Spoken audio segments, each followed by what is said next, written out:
Pessoal, vamos abrir as nossas Bíblias no livro do Êxodo, capítulo 15. Livro do Êxodo, capítulo 15.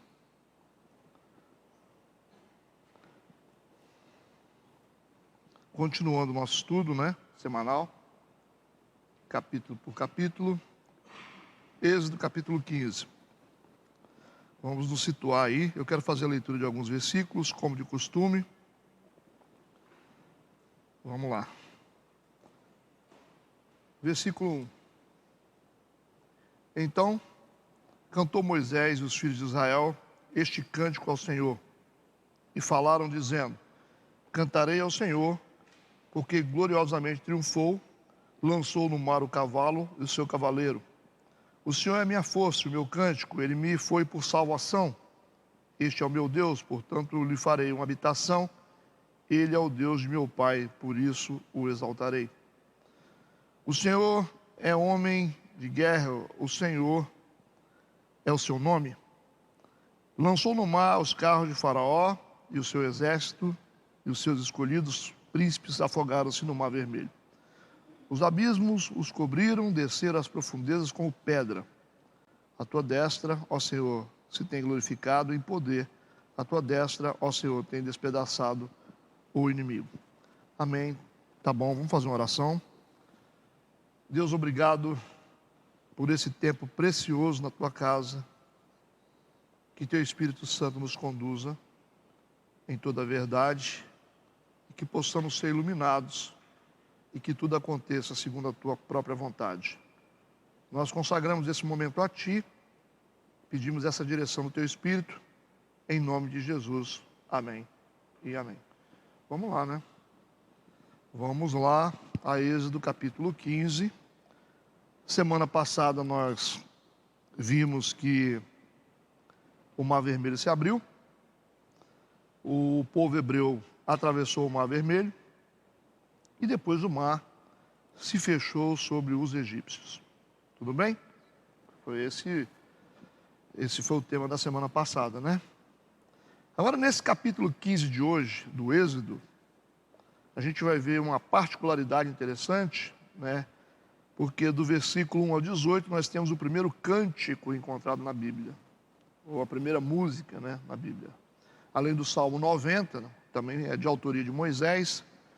Esse cântico aqui, de Moisés, mostra a característica, de um tipo de escrita diferente, Esse cântico, ele veio depois da redenção da escravidão, saíram do Egito e atravessaram o Mar Vermelho, e agora vem um cântico de gratidão, de louvor, de adoração. E esse cântico, ele se tornou o mesmo cântico que será entoado no final dos tempos, Está descrito lá em Apocalipse, capítulo 15, versículo 3. Deixa eu ler para vocês isso. Apocalipse 15, versículo 3 diz: e cantavam o cântico de Moisés, servo de Deus, e o cântico do Cordeiro, dizendo: grandes e maravilhosas são as tuas obras, Senhor Deus Todo-Poderoso, justos e verdadeiros são os teus caminhos, ó Rei dos Santos. Então esse cântico cantado por Moisés é o mesmo cântico que será cantado, no final dos tempos. Está lá em Apocalipse 15, 3. De tão importante que ele se tornou. Ele tem um sentido também figurado, porque é um cântico de redenção, A partir do momento que eles foram livrados da mão de Faraó, eles cantam esse cântico, o primeiro cântico. Então, no final dos tempos também, nós temos a redenção, que será a salvação, que é uma analogia. Então, é bem justo que se cante o mesmo cântico, porque saída do Egito, da condição de escravos, indo para Canaã, é a analogia da nossa saída do mundo indo para o céu. Então, por isso que tem esse sentido. E essa conexão desse cântico, nos dois tempos aqui, tanto em Êxodo como em Apocalipse, mostra qual é realmente o propósito dele. Tudo bem, O Moisés, ele havia sido instruído na ciência e na música pelos sacerdotes do Egito. Ele foi instruído em música e em ciência, Está na cultura egípcia. Mas alguns estudiosos, eles não aceitam a ideia de que foi o Moisés que escreveu isso aqui. Por quê? Por causa da riqueza poética, E essa riqueza poética, ela não é muito adequada para aquele tempo. Naquele tempo de Moisés ali, né? Esse nível de poesia não era comum. Por isso que eles acreditam que foi escrito depois por outra pessoa. Certo? Então isso é coisa de alguns estudiosos, né? Outro argumento deles é que a informação que aparece no versículo 13, depois vocês podem analisar, e no versículo 17, vai falar sobre o templo. Certo? Então, o templo não era uma realidade na época de Moisés, porque afinal o povo está em peregrinação, e a peregrinação deles aqui, eles habitam em tendas, não tem templo fixo ainda, né? A gente vai entrar aqui no período do tabernáculo, então, e você vai ver que Moisés vai falar aqui no versículo 13 e 17 sobre o templo. Então, por isso que muitos acreditam que essa poesia não foi escrita por Moisés. Isso é coisa de estudiosos, tá bom? Mas depois a gente fala um pouquinho sobre aquilo que está escrito e aquilo que a história e a ciência diz. A gente vai falar um pouquinho sobre isso mais adiante. O início de Êxodo 15 é uma poesia hebraica, certo? Por isso que está em forma de cântico, né? Então, assim, muita coisa na Bíblia está em forma foi feito para ser cantado. Nós já falamos sobre isso? Então, tem muita coisa no Antigo Testamento que foi feito para ser cantado. Os Salmos, por exemplo, foi feito para ser cantado, né? O Salmo 100, por exemplo, também é feito para ser cantado, né? Celebrai com júbilo ao Senhor. Tem até uma canção hoje, né, que diz: celebrai com júbilo ao Senhor. Isso é Salmo 100. Então foi escrito para ser narrado em forma de cântico. Então a gente vê que esse início de Êxodo 15, do versículo 1 ao 18, isso é uma poesia hebraica. Para quem tinha dificuldade de falar como Moisés, né, ele está escrevendo muito bem, né? Se realmente foi Moisés que escreveu. Então a poesia hebraica, ela não fazia rima, né, como as nossas poesias aqui, né? As nossas poesias aqui no mundo ocidental faz rima, né? Mas a poesia hebraica não rima palavras, mas rima pensamentos. Deixa eu explicar como é que funciona isso. Por exemplo, você diz assim: Maria era uma mulher incrível. Você vai dizer isso numa poesia. Depois você diz mais adiante: não existe mulher como Maria. Então você está dizendo a mesma coisa, mas de forma diferente. Você está ampliando a característica da Maria. Maria era uma mulher incrível, depois você fala: não existe mulher como Maria. Então a poesia hebraica funciona assim, ela não tem rima, ela não rima palavras, rima pensamentos. Então você vai ver que são os pensamentos que estão iguais. Entenderam a profundidade disso aqui?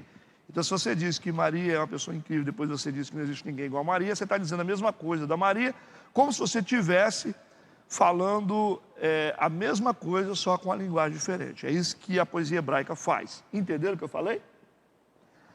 E vamos seguir, essas informações são importantes, né? Isso significa dizer um pouco diferente, né? Ou ampliar o que você disse. Eu disse para vocês que muitas escrituras do Antigo Testamento foram escritas para serem cantadas, em forma de cântico, né? Deu o exemplo do Salmo 100. E já que a gente entrou nesse tema aqui, de Êxodo 15, que trata exatamente de adoração, já que é um cântico, né? Eu quero só abrir um parêntese aqui no início. Antes da gente falar um pouquinho sobre os versículos, né? Fazer exegese dos versículos, eu quero abrir um parêntese aqui, para definir louvor e adoração a partir de uma perspectiva bíblica. Tudo bem?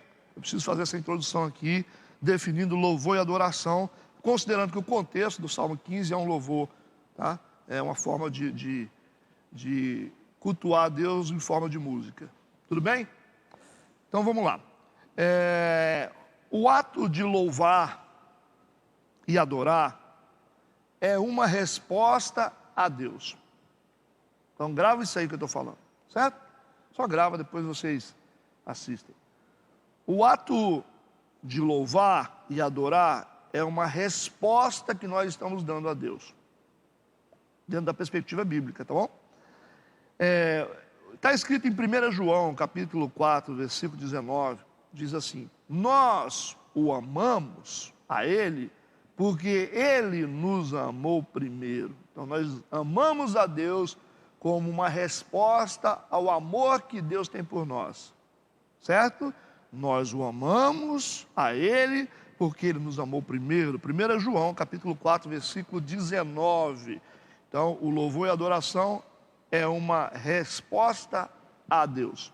As coisas que Deus tem feito, o que Deus é. Entendido isso? Dentro da perspectiva bíblica, primeiro ponto a se entender é que o ato de louvar, o ato de adorar, é uma resposta a Deus. Vamos aqui expandir um pouquinho mais isso aqui que eu falei.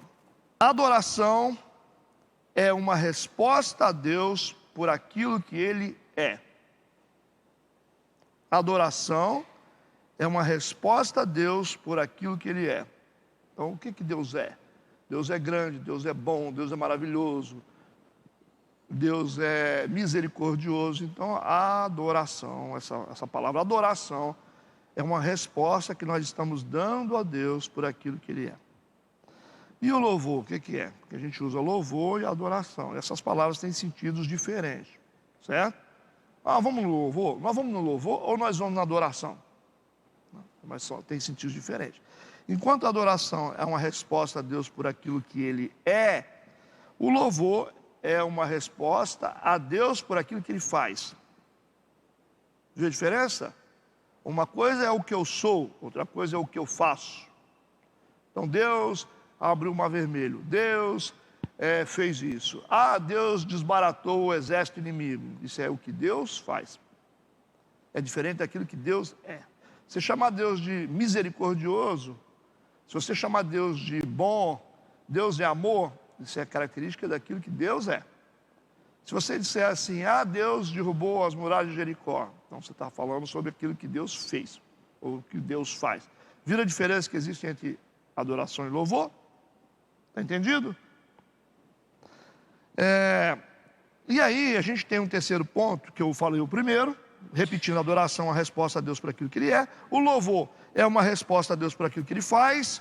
E a pregação é uma resposta de Deus ao nosso louvor e à nossa adoração. Entendeu ou não entendeu? A liturgia do culto funciona assim. A gente chega, adora a Deus por aquilo que Ele é.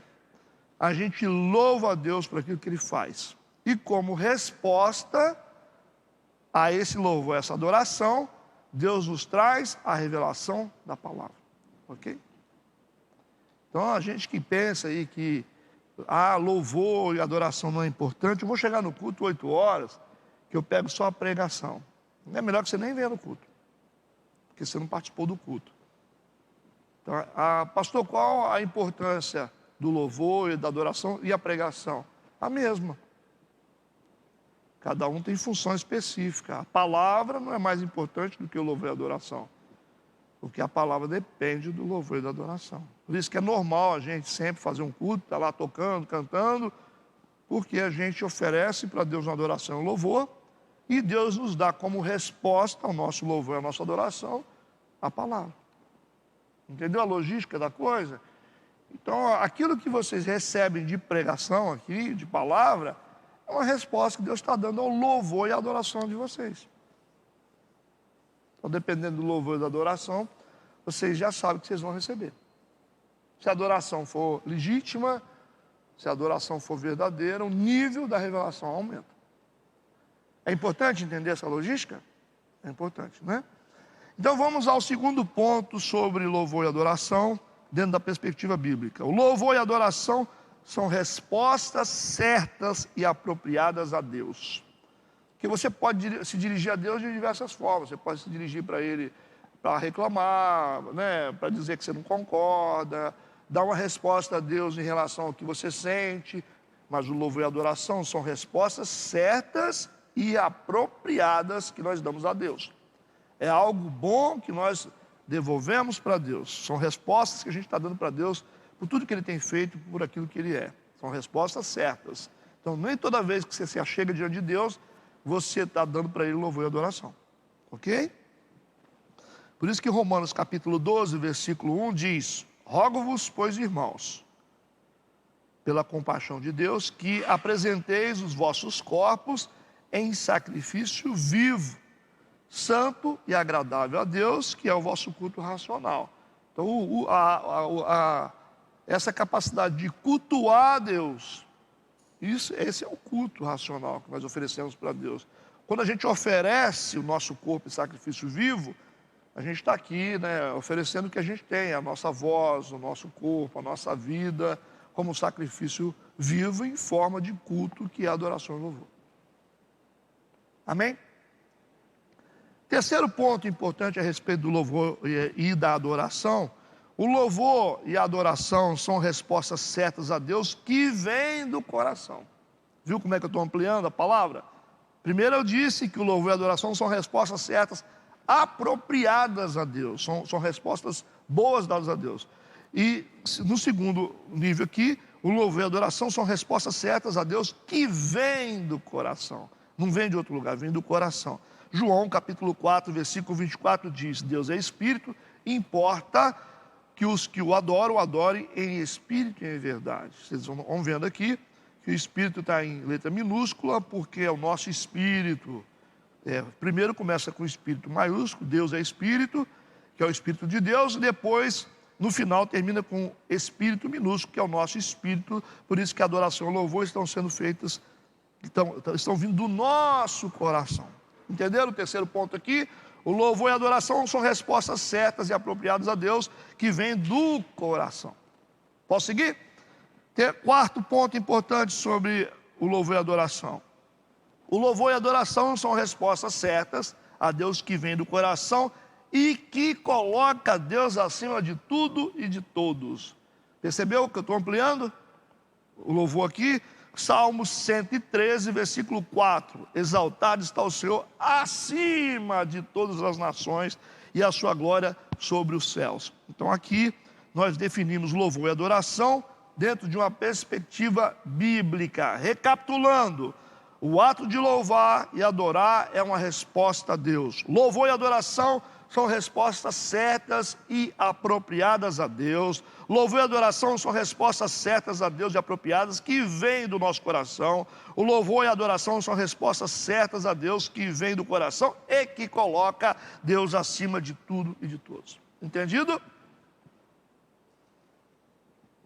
Essa é a definição para louvor e adoração.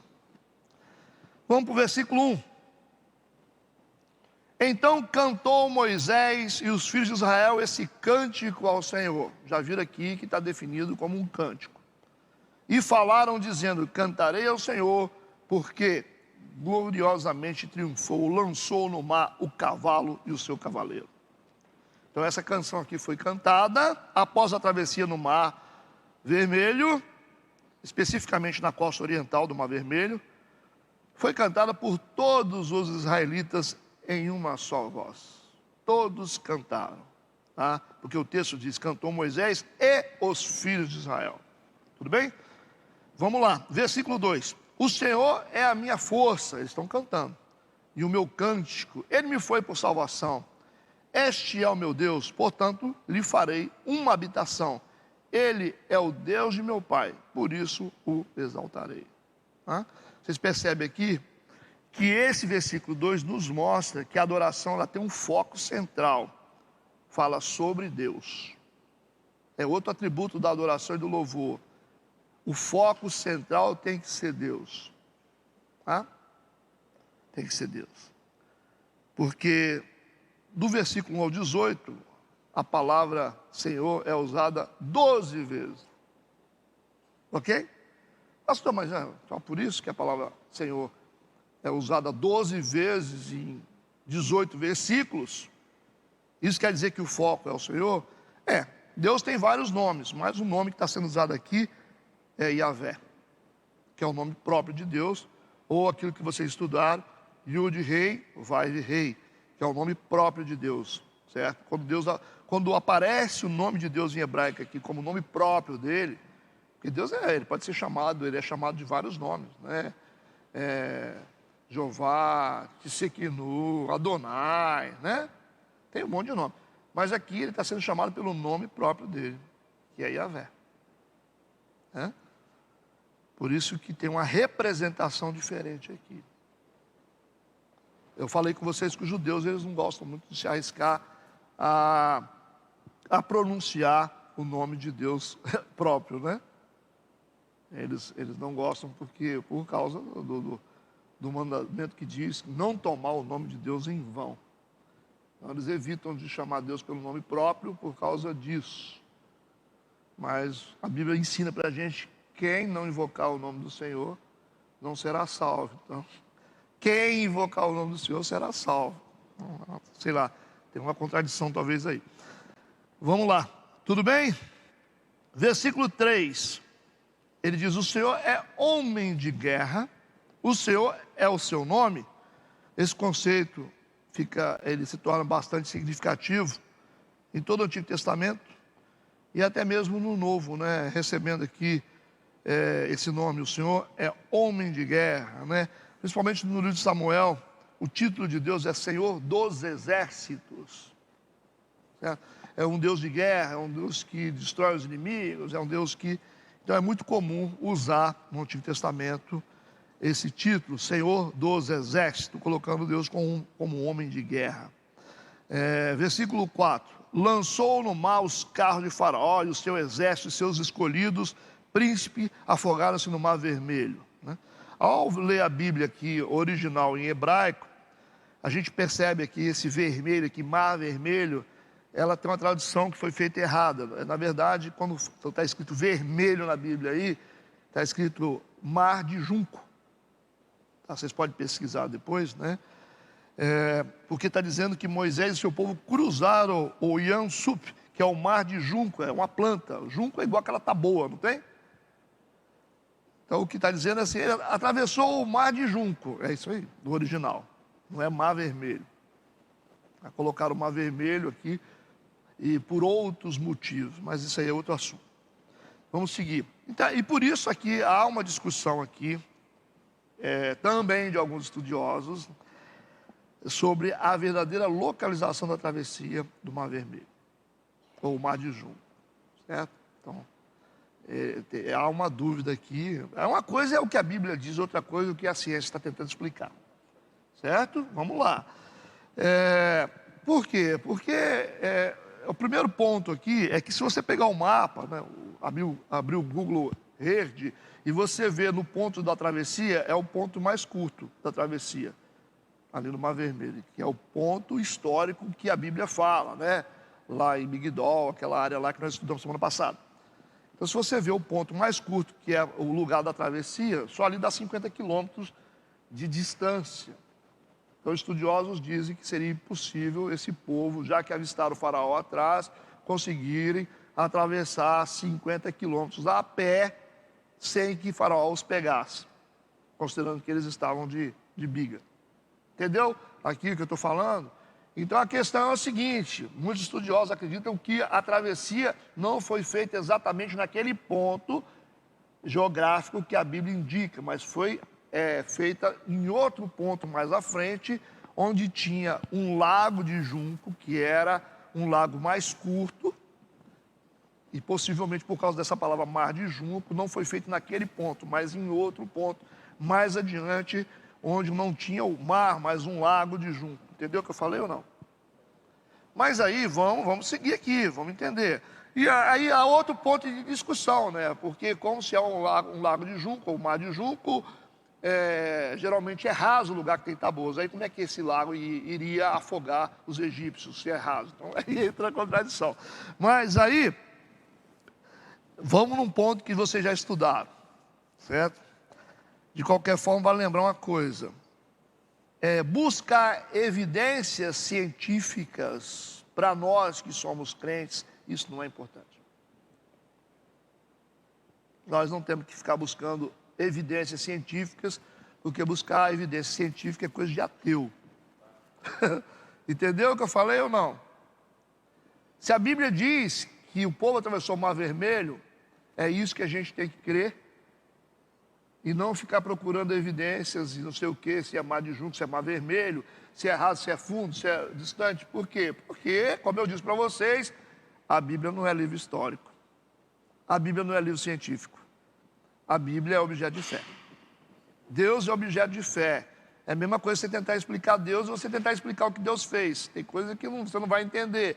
A ideia de Deus aqui não é falar, atravessaram o mar tinha tanto de profundidade. Deus não está interessado nisso. Deus está interessado em dizer o seguinte: não importa o obstáculo que tem diante de vocês, eu abro qualquer coisa. É isso que ele quer falar. Certo? Agora, o que ele usou, o que ele não usou, isso não interessa para a igreja. Interessa para ateu. Certo?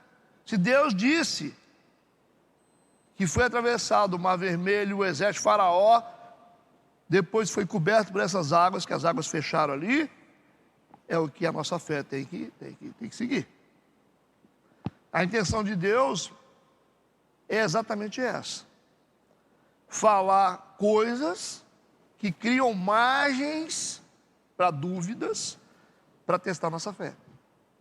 Teste de fé acontece quando você fala coisas que criam margem para dúvida. Isso é fé. Agora, quando você quer evidência de tudo, vamos ver aqui, né? Vamos ver se realmente passou aqui. Eu acho que a Bíblia está mentindo, hein? Eu acho que Deus mentiu. Deus, o Senhor mentiu. Então isso é coisa de ateu. Você não consegue explicar Deus, você não consegue explicar os feitos de Deus. Aí tem uns artistas que falam assim, não, é porque existe um fenômeno, né? Tem essas coisas, né? Lá no Oriente que vem um vento assim, aí a água abre e aí fica, né? Baixa por um tempo, aí o pessoal atravessou, eles ficam tentando colocar Deus como gente, tentando enquadrar Deus nos princípios naturais da terra. Não é assim, gente. Deus é Deus. Entendeu onde eu quero chegar? Então, esse negócio da Bíblia não ter a preocupação de se explicar, não ter a explicação de ser um registro histórico, não ter a obrigação de ser um registro científico, isso que torna a Bíblia interessante, poxa. Entenderam isso? É um objeto de fé. Se alguém chegar para você, então você está falando aí que Deus criou o mundo. Então quem criou Deus? Você dá um tapinha nas costas da pessoa e fala assim, meu filho, Deus abençoe, tá? Mas eu não acredito, não é lógico, isso aí é objeto de fé, nós somos crentes. É igual o irmão uma vez perguntou para mim, pastor, o negócio do dízimo, assim, eu falei, dízimo é fé. Ponto. O dízimo é fé. Você tem ou você não tem. É só uma questão de fé.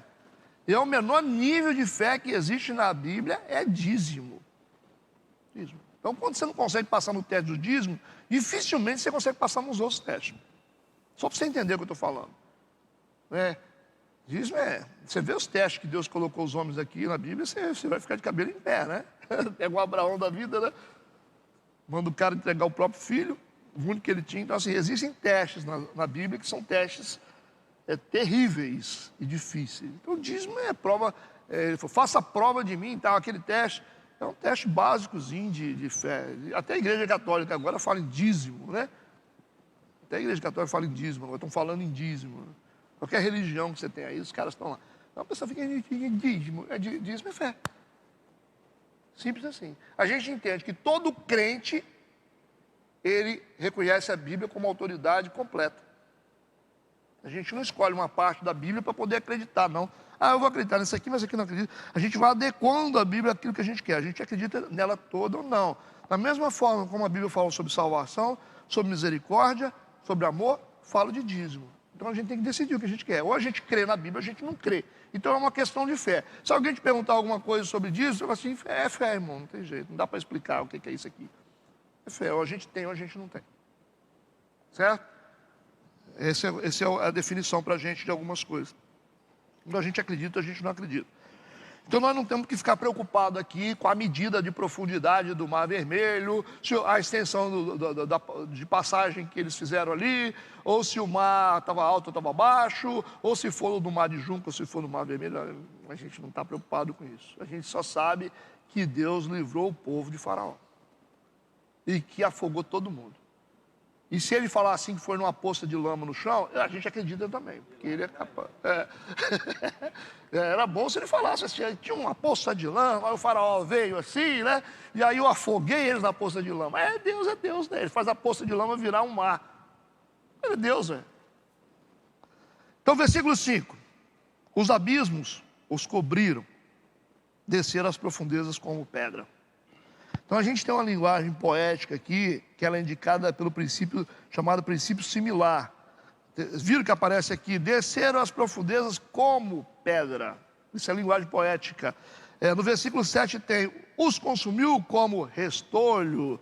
Versículo 8: pararam como montão. Versículo 10: afundaram-se como chumbo.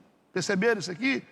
Essa aplicação do princípio similar indica uma linguagem poética. Ok?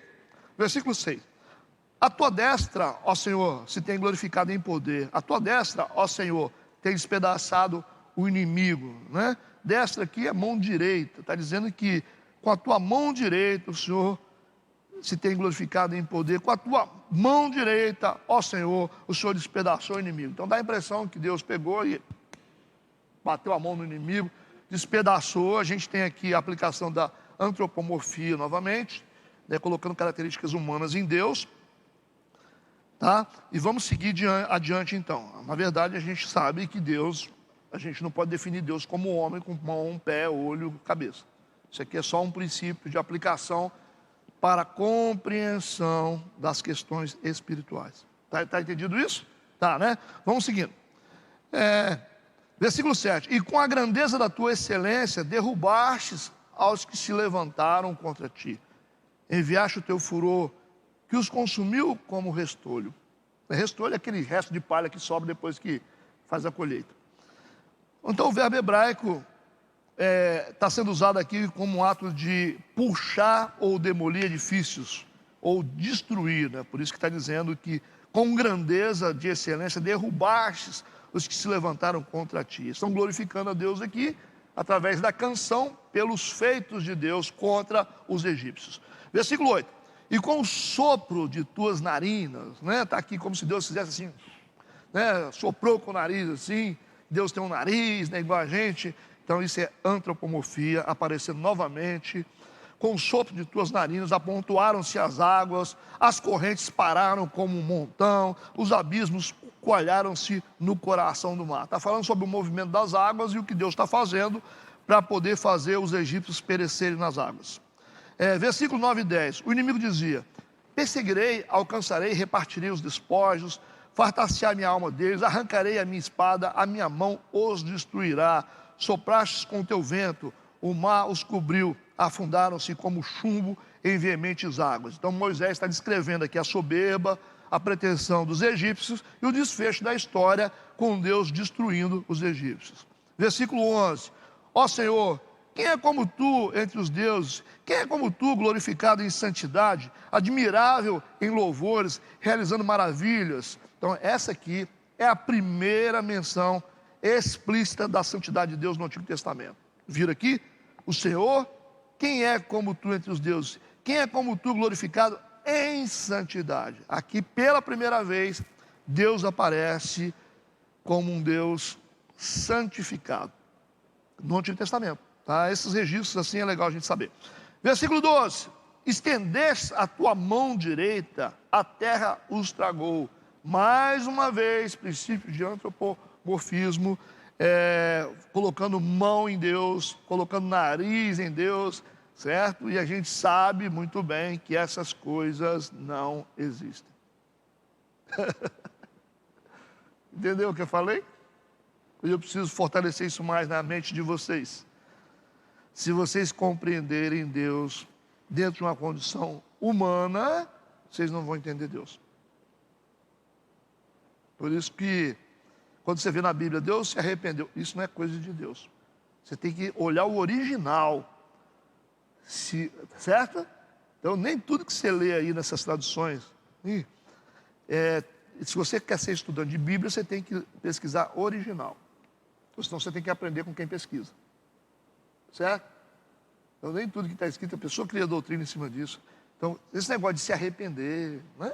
A gente tem que ver o que o profeta Isaías disse: Deus não é Deus, né? Deus não se cansa, não se fadiga, não é? Assim? Aí você vê na Bíblia, Deus não é Deus que se arrependa. Então é isso aí. Ele não é homem para que se arrependa. Não está escrito isso na Bíblia? Se está dizendo que ele não é homem, significa que Deus não possui características humanas. Ok? Então a gente Tem que apagar essa imagem de um Deus com braço, pé, mão, cabeça, olho. Apaga isso da cabeça de vocês, senão vocês não vão entender Deus nunca. Certo? Ô, pastor, mas e aí? Como é que... Aí o verbo se fez carne e habitou entre nós. O verbo se fez carne. A Bíblia explica que Deus se reduziu, se humilhou até a condição humana. É isso aí que ele fez. Ele se reduziu tanto como do tamanho do homem. Tão pequeno que o homem é. Se você quiser falar que Deus aqui, Deus é o vento, Deus é o sol da justiça, Deus é o general de guerra, falou aqui agora, Deus venceu a batalha, Deus é o soldado, é isso aí, Deus é o que Ele quiser, e não dá para você criar um padrão para Deus, porque Ele é Deus, então Ele pode ser o que Ele quiser. Eu sou o quê? Aquilo que Ele quiser. Então nós estamos no mundo, a Bíblia diz, Deus está no céu, nós estamos na terra. Senão fica aquela coisa, né? Eu vi Deus, pastor. Como você viu? Como é que é Deus? Não, eu vi Deus, ele sentado assim no trono, e aí tinha uma barba branquinha assim. Você viu isso aí? Vi. E aí a barba dele é assim, pastor, tem uma revelação do céu. Tem uma barbona, e assim o olho dele é azulzinho, né? Começa o preconceito, né? O olho azulzinho. E eu vi, ele tem assim uma coisa assim, o braço dele é assim, forte, né? Porque não pode ser magrinho, né? Tem que ser fortão, né? Você viu Deus mesmo? Você não teve a revelação de Deus. A revelação de Deus para o apóstolo Paulo foi um resplendor luminoso. Certo? É igual você falar que você... eu vi o diabo.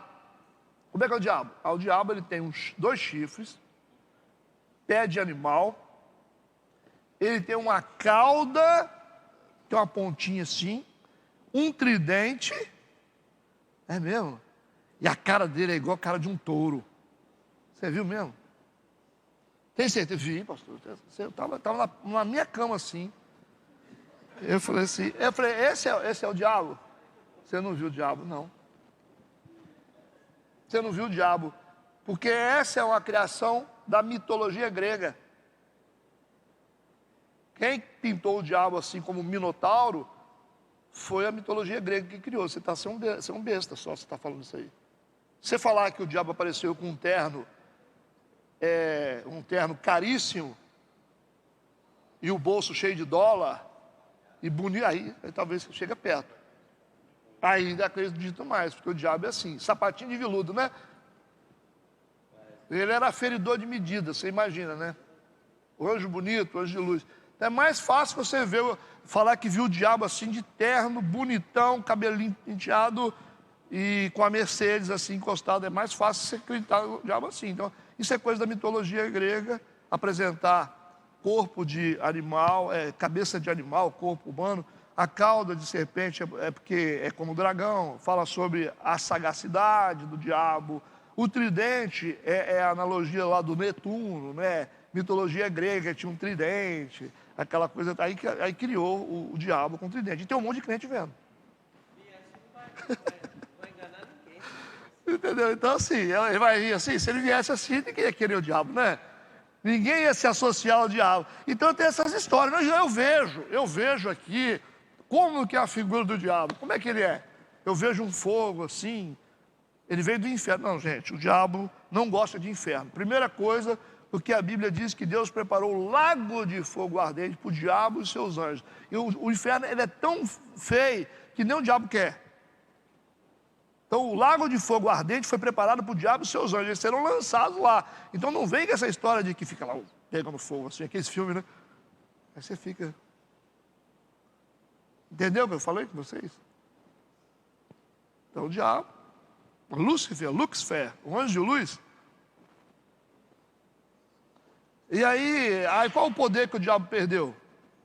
Nenhum, Deus não tirou. Ele não tem poder? De onde veio o poder de Satanás? Deus deu para ele, que ele é criatura. Ele foi criado. Então ele está com todo o poder ainda, ou não? Só não tem mais poder que Deus, mas tem poder.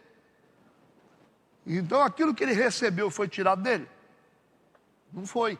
Porque senão ele não estava se andando no nosso meio. Não é verdade? Tem muito poder. Abaixo de Deus ele tem muito poder. Então se Deus não tirou o poder, você acha que Deus tirou algumas características dele?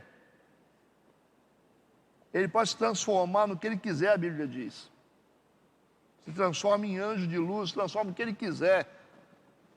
Vem de salto alto assim, rindo para você, batendo nas suas costas. Então, se a gente tem que lutar contra o diabo, a gente esquece essa figura aí de mitológica, que isso é coisa de grego. Tudo bem? Está entendido isso? Da mesma forma, Deus. Jesus está na condição humana, vindo na terra, é porque esse é o estágio da diminuição de um Deus que sai de uma dimensão e se transforma num homem normal. Certo? Por isso que o verbo se fez carne e habitou no meio de nós. Tá claro, vocês têm dúvida nisso? Ou é muito duro para vocês entenderem essa realidade? Deus é muito grande. Certo? Assim, não dá para dimensionar Deus. Não cabe no campo das palavras, não. Então, por isso que Moisés apresentou Deus ao faraó e disse: o eu sou mandou você libertar o povo. O faraó fica querendo saber quem é esse cara. Nunca vi falar. Mas você vai saber quem é. Quem é dono de tudo isso aqui mandou você liberar o povo. Mandou, hein? Vai liberar? Não, não vai não. Tome praga. Ah, eu libero. Vai liberar mesmo? Não liberou, né? Então tome outra praga. Tem certeza que você vai liberar, não? O eu sou mandou você liberar, hein? Liberta o povo, hein? Por que ele quer? Ele falou, não, ele quer que o povo adore ele no deserto. Mas só isso que ele quer? É, isso que ele quer, ele é Deus. Ele quer que faça uma festa para ele e adore ele no deserto, é isso que ele quer. Mas é isso? Peraí, como assim? Deus é assim, né? Ele faz o que ele quer. Liberta o povo? Não, liberta não, mais praga. Praga, praga, praga. E a 10ª praga tocou naquilo que era mais sagrado para o faraó, que era o filho dele. Aí não ficou bom ainda não? Quer perseguir? Tem certeza, faraó? Tem certeza. Então, vai amolecer o coração, faraó? Não. Então vai. Aí perece no mar todo mundo. Matou os egípcios.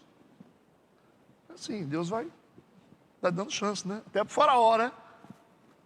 Ah, por que Deus não derrubou o faraó de uma vez? É porque Deus é Deus, né? Ele dá chance até para o cara pior, o pior cara do mundo. Ele é assim, né? Ele tem tanto poder que ele pode jogar com o poder dele. Então, já que você quer brincar, fala, vamos brincar então. Você quer brincar? Vamos brincar. Vamos fazer de conta que você é do meu tamanho. Você resiste o seu coração aí, eu mando uma praga, você resiste de novo, eu vou mandando praga. Então, quando eu enjoar lá no final, eu pego a cabo com a festa. Foi isso que aconteceu. É assim que Deus é. Deus é grande demais. Muito grande. E está sobre todas as coisas. E parece que o povo de Israel agora começou a entender a dimensão desse Deus. Até então não conhecia esse Deus, mas agora começaram a conhecer que ele está com controle absoluto de todas as coisas. Okay? Satanás é uma pecinha desse tamanhozinho assim, ó, nos planos de Deus. Então Deus permite que Satanás tome algumas ações para poder completar os projetos dele, os planos dele, o tratamento dele. É a varinha que fica no cantinho da sala, quando os filhos começam a desobedecer, ele vai lá e pega a varinha e toma. Satanás é esse aí. Satanás é a varinha que fica no cantinho lá da cozinha. É a varinha. Só serve para isso. Só se um movimento quando Deus deixa. Entendeu? Essa é a dimensão. A gente não pode fazer Satanás ser maior do que ele não é. Então não diminua Deus, gente. Não diminua Deus. Não pense que Deus está aquém da situação, que Deus não está sabendo das coisas. Deus faz com que todas as coisas cooperem. Lembra das palavras que eu tenho dito para vocês. A gente não entende os movimentos de Deus. Então Deus é muito grande e os pensamentos de Deus não são os nossos pensamentos. E aquilo que você acha que é algo difícil pode ser uma salvação. Deus pode estar salvando a sua vida de alguma coisa. Entendeu o que eu estou falando? Então assim, eu estou falando isso o tempo todo aqui vocês têm que entender o que eu estou falando. Estou falando o tempo todo, Deus vai provar vocês nessas palavras. Vamos seguir. Versículo 13. Tu com a tua beneficência guiaste a esse povo que salvaste, com a tua força o levaste à habitação da sua santidade. Então, no sentido aqui, habitação da sua santidade, tem um sentido de santuário ou da própria Canaã que virá depois. Esse texto mostra a adoração como algo relacional. Parece que Deus está construindo uma relação com esse povo a partir da bênção de abertura do Mar Vermelho. Eles dizem, tu com a tua beneficência guiaste a este povo, que salvaste com a tua força, o levaste à habitação da tua santidade. Você percebe que são atos de relação íntima? Então Deus está construindo um relacionamento com esse povo através dos acontecimentos, porque esse povo não conhece ainda Deus. Versículo 14. Os povos o ouviram, eles estremeceram, uma dor apoderou-se dos habitantes da Filístia. Eles estão cantando isso aqui, gente. Moisés escreveu e eles estão cantando isso aqui. Você já imagina? Os povos ouviram, eles estremeceram, uma dor apoderou-se dos habitantes da Filístia. É isso que eles estão fazendo. Estão cantando aquilo que Moisés escreveu. Então a palavra hebraica assim, aqui usada é Palestina. Filístia é Palestina. Tá? É Canaã. É isso aí. Está dizendo que os povos daquela terra, à medida que os hebreus iam passando, eles começaram a tremer. Por quê? Porque souberam da situação lá no Mar Vermelho e falaram, nossa, esse povo, Deus ajuda esse povo, cuidaram com esse povo. Então, os povos ouviram, estremeceram, uma dor apoderou-se dos habitantes da Filístia. Começaram a ficar com medo. Entenderam? Versículo 15. Então os príncipes de Edom se pasmaram, dos poderosos, dos moabitas, apoderou-se um tremor, derreteram-se todos os habitantes de Canaã. Então esse espanto se deu por causa do grande milagre operado por Deus em favor do povo hebreu, abrindo o Mar Vermelho. Vocês estão dentro da história? Versículo 16. Espanto e pavor caiu sobre eles, pela grandeza do teu braço, emudeceram como pedra, até que o teu povo houvesse passado. Ó Senhor, até que passasse este povo que adquiriste. Então a passagem dos hebreus pelas regiões de terras de outros povos deixavam eles atemorizados. Tudo bem? Nós estamos cantando isso aqui. Versículo 17. Tu os introduzirás e os plantarás no monte de tua herança, no lugar que tu, ó Senhor, aparelhaste para a tua habitação, no santuário, ó Senhor, que as tuas mãos estabeleceram. Então percebe que nesse ponto, desse capítulo 15, os israelitas, eles estão tendo uma relação mais íntima com Deus, estão conhecendo esse Deus e conseguem expressar esse conhecimento, essa relação através do louvor e da adoração. Louvor e adoração é coisa de íntimo, certo?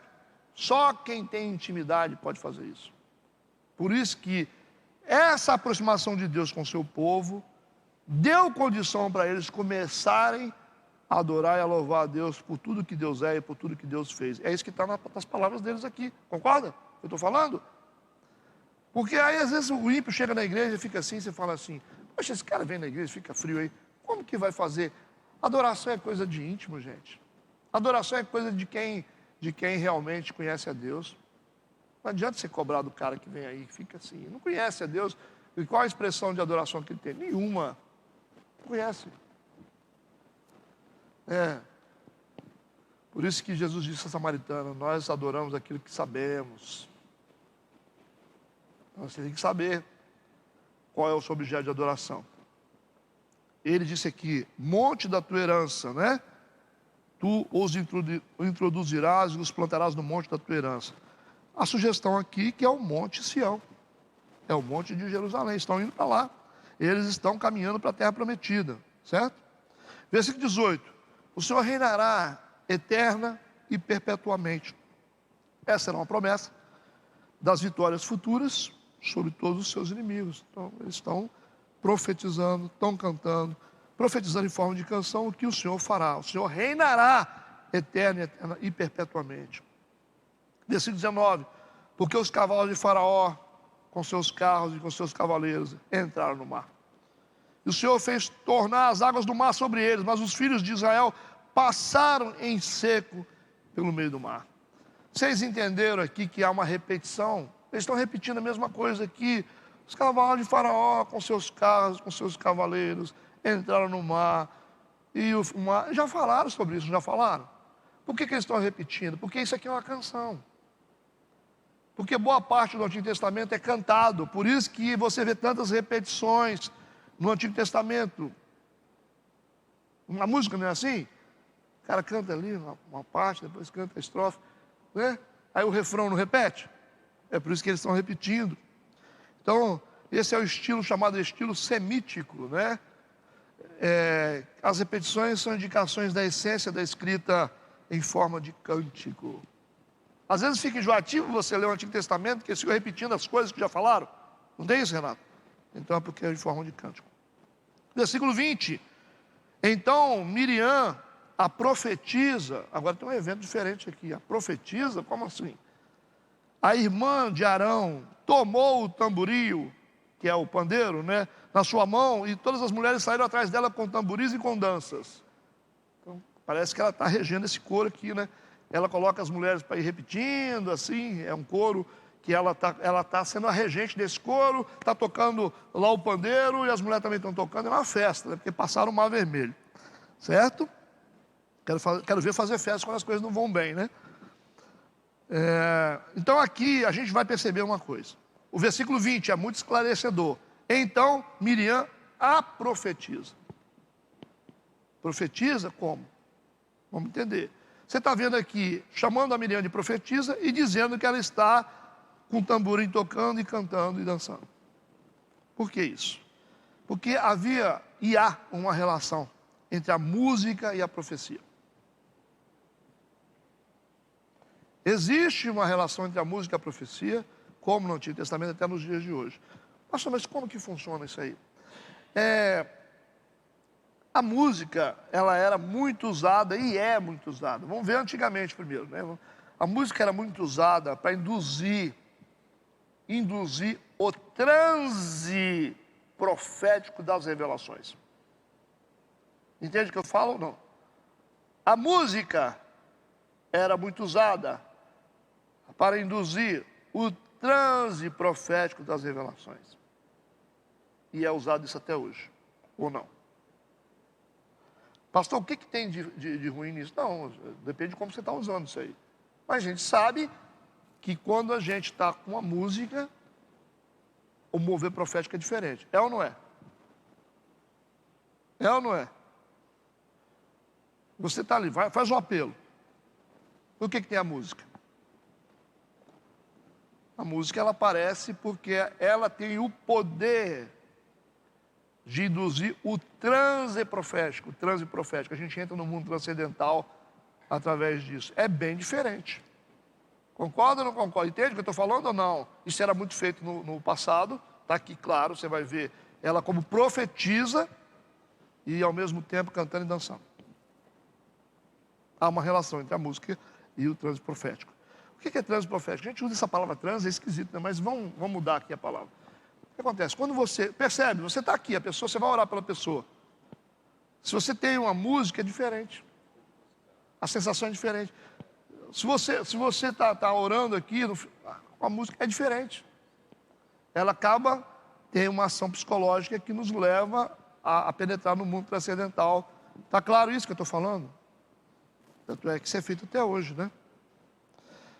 Isso é muito comum, vamos ver aqui a prova disso. 1 Samuel capítulo 10, versículo 5. 1 Samuel capítulo 10, versículo 5. Então chegarás ao outeiro de Deus, onde está a guarnição dos filisteus.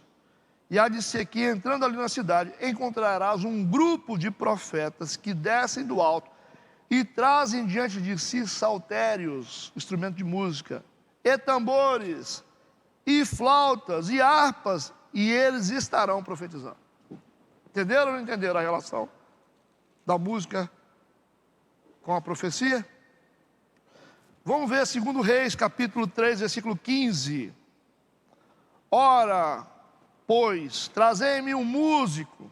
E sucedeu que, tocando o músico, veio sobre ele a mão do Senhor. Tem o exemplo do Davi também. Entendido? O poder da música. Vamos para o versículo 21. E Miriam lhes respondia: cantai ao Senhor, porque gloriosamente triunfou e lançou no mar o cavalo com seu cavaleiro. Viu que ela está repetindo de novo? É como se ela fizesse um refrão. Ela está regendo aqui o grupo em relação a esse cântico. Tranquilo? E ela está na condição de profetisa ao mesmo tempo. Depois fez Moisés partir os israelitas do Mar Vermelho e saíram ao deserto de Sul e andaram 3 dias no deserto e não acharam água. Aqui o texto vai mudar o tom. A gente está naquele momento de adoração, louvor, lá, Miriam fazendo festa, e aí acabou os cânticos aqui. O cântico começou a fechar aqui, acabou esse momento de louvor e adoração, e começa uma narrativa, que chegaram a Mara, mas não puderam beber das águas de Mara, porque eram amargas, por isso chamou-se o lugar Mara. Então está isso no versículo 23, né? Porque o 22 diz que fez Moisés partir os israelitas do Mar Vermelho, saíram ao deserto de Sul, andaram 3 dias no deserto e não acharam água. Mudou ou não mudou o tom aqui? É outra história, né? Está mudando a situação. É o encerramento do cântico e vai começar a narrativa dos acontecimentos agora novamente. Repito o versículo 23. Chegaram a Mara, mas não puderam beber das águas de Mara, porque eram amargas, por isso chamou-se o lugar Mara. A gente está no final e a gente fecha aqui, trazendo aqui algumas lições. O nome Mara em hebraico significa amarga. Então nunca coloca esse nome numa pessoa. Tá bom? Vamos aprender aqui algumas lições então sobre Mara, sobre amargura, a partir desses textos. Tá bom? E chegaram a Mara, não puderam beber das águas de Mara porque eram amargas. Então vamos ver quais são as lições que a gente tem aqui. O que nós podemos aprender aqui sobre amargura nesse texto? Primeira coisa que a gente aprende sobre amargura é que a amargura carrega a adjetivação. O que significa essa palavra? Adjetivar significa você colocar algumas características, alguns adjetivos na pessoa. Por exemplo, eu posso chamar o Renato: Renato, você é lento. Renato, você é rápido. Renato, você é nervoso. Isso é te adjetivar. Certo? Colocar adjetivos. Amargura carrega a adjetivação. Por isso que o texto diz: por isso chamou-se o lugar Mara. Já que eles viram que as águas eram amargas, colocaram o nome nas águas de Mara. Entendeu? Então, geralmente, a amargura cria adjetivos. Às vezes, na nossa própria vida, a gente diz assim: eu não presto, isso não vale nada, tudo é ruim, né? A vida não vale a pena, viver é triste. Então, você cria adjetivos para a sua vida, cria adjetivo para a vida dos outros. Isso é coisa de amargura. Entendido ou não entendido? Perceberam também que eu estou mudando o tom aqui em relação às palavras, a fazer exegese do texto? Eu estou mostrando para vocês lições espirituais agora. Antes eu mostrei exegese do texto para vocês e trouxe lições. Agora eu só estou dando lições para vocês. Percebe isso? Na verdade, estudo bíblico não pode ser carregado só de lições. Você tem que entender o contexto literal do texto. Primeiro, literal, você tem que entender. Tá, chegou lá, Mara é o quê? Mara é um lago, e essas águas aqui são amargas por quê? Porque ela carrega uma quantidade de metais, tal. Isso aí é você entender o contexto literal da história. Isso é fazer o exegese do texto direito, certo? Mas a gente está indo além, a gente está trazendo as lições espirituais que cabem e são muito importantes. Tá? Tem os motivos aqui porque que essas águas são amargas. Não ficaram amargas porque quiseram. Possui algumas coisas nessas águas ali que tornam as águas imbebíveis. Entendido? E eles estavam com sede, né? Então eles estão querendo beber água e de repente vai beber água, está amarga. Então a amargura carrega, número 1, adjetivação. Por isso chamou o lugar Mara. Quando a gente está acha algo amargo, a gente começa a criar adjetivos. Entenderam o que eu falei? Talvez você se adjetivou de forma negativa, no sentido pejorativo, porque você está amargurado. Segunda coisa que aparece também, a segunda lição, que a amargura, ela surge a partir de coisas essenciais e importantes. Vocês estão vendo aqui que eles estão buscando água. E a água aqui é algo importante, é algo essencial, é algo necessário, e exatamente essa amargura está surgindo de quê? De algo essencial, de algo necessário, de algo importante. Então a amargura não surge de coisas que não são essenciais, que não são importantes. Geralmente você fica amargurado porque alguém que importante fez alguma coisa que você não gostou, alguém que você ama fez alguma coisa que você não gostou, né? Alguma coisa que você perdeu que era importante. Então a amargura, ela surge a partir de coisas que são importantes para nós. Porque se não fosse importante, a gente não ficava amargurado. Entendeu o que eu falei? Essa é a representação da água aqui. Terceira lição, que a amargura viabiliza murmurações. O texto diz, e o povo murmurou. Quando murmura é porque tem amargura. Tudo bem? Entenderam? Quarta lição sobre a amargura é que a amargura cria insurgência. O que é insurgência? Insurgência é quando você cria rebelião. Insurgência é rebelião. E a insurgência, a rebelião, a Bíblia diz que ela é como um pecado de feitiçaria. Certo? Rebelião é como um pecado de feitiçaria. É algo assim, mágico. Rebelião. Por quê? Cria insurgência. O que eles vão fazer? O povo murmurou contra Moisés. Então a insurgência como rebelião funciona como o entulhar de poços. Deixa eu explicar. Por exemplo, o que é um poço para o povo do Oriente? Tudo. Como é que você fica num deserto sem água? Você já imaginou, se você tem um poço que te dá água e você joga entulho nele? Você faria isso? Você tem uma vaca que te dá leite, você daria uma pedrada nela? Hã? Você dava um tiro nela? Entendeu o que eu estou falando? Você jogaria sal numa panela que está te dando comida? Está cheio de comida para você almoçar? Isso é insurgência. Isso significa entulhamento de poço, quando você joga terra numa fonte que te dá água. Entendeu? Por isso que eles murmuraram contra Moisés. Deus estava usando Moisés. Toda vez que eles precisavam de alguma coisa, precisavam do mar vermelho, Deus usou Moisés. Eles vão precisar beber água lá na frente, Moisés vai lá tocar na rocha. Então Moisés é o poço, ou a representação do poço. Aqui, então eles murmuraram contra Moisés. Entenderam a insurgência? Entenderam o entulhamento de poço? Por quê? Por causa da amargura. Entenderam a lição aqui ou não? Seguimos. Como curar a amargura? No mesmo texto. Versículo 24 e 25 diz que o povo murmurou contra Moisés, dizendo, que havemos de beber? Eles foram a Moisés e disseram, o que é que nós vamos beber? Então Moisés fez diferente. Ele clamou ao Senhor.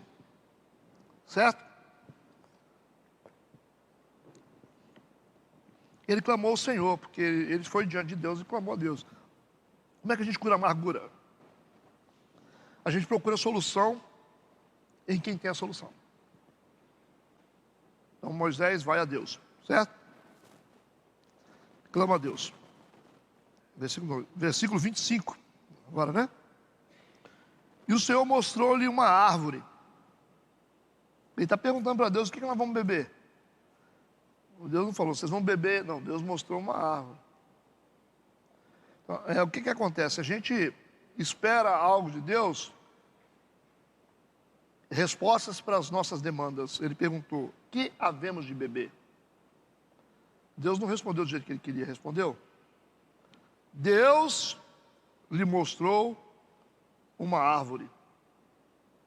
Eu podia falar assim, Deus, eu não perguntei sobre árvore. Estou perguntando para o Senhor, como é que nós vamos beber água? É isso que eu estou perguntando. Aí Deus falou, não, mas olha a árvore aí. Não, Deus, mas eu queria saber como é que nós vamos beber água. A água ali é amarga. Aí Deus falou assim, olha para a árvore. A árvore aqui é o madeiro. O madeiro aqui é a cruz. É a tipologia da cruz, entendeu? Ou não? A árvore no sentido original de madeiro. E é a tipologia da cruz. E aí, quer dizer, se a gente não olhar para a cruz, a gente não cura a amargura. Se a gente olhar para a amargura, a gente não cura a amargura. A gente tem que olhar para a cruz. Entendeu a lição ou não? Quanto mais você olha para a ferida, mais a ferida dói.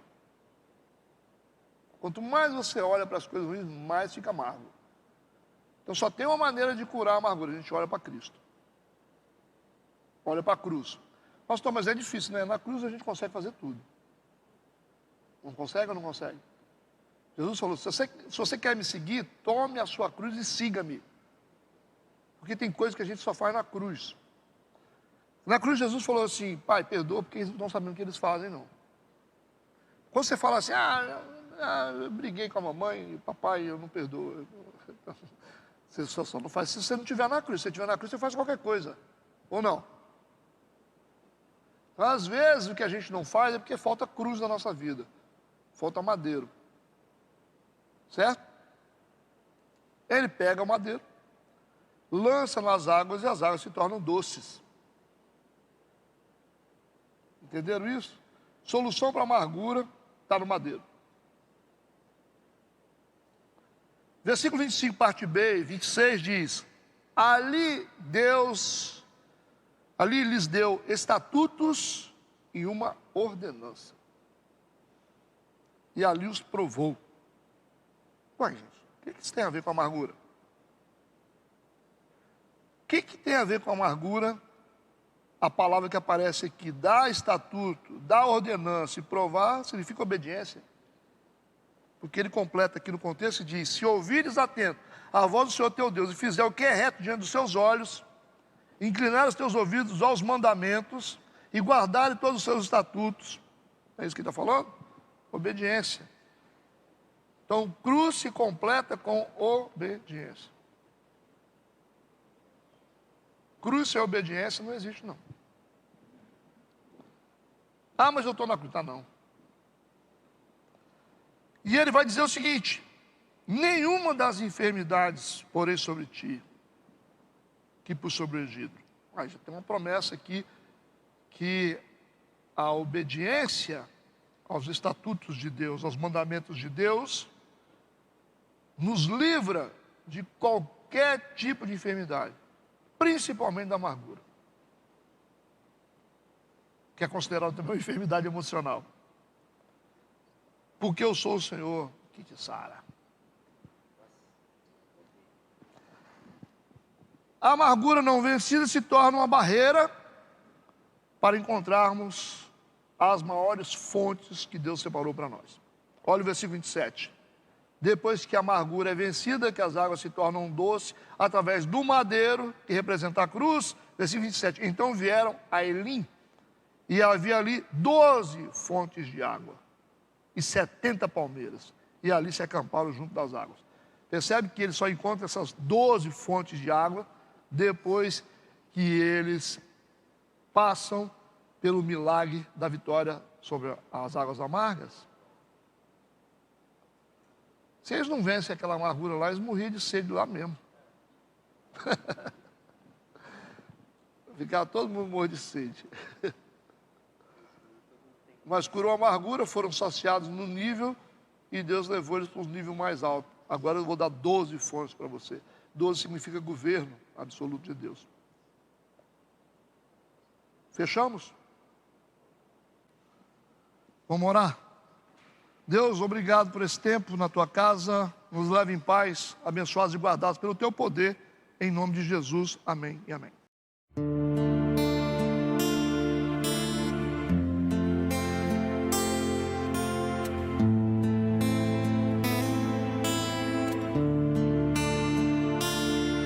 Shema Israel Adonai Eloheinu Adonai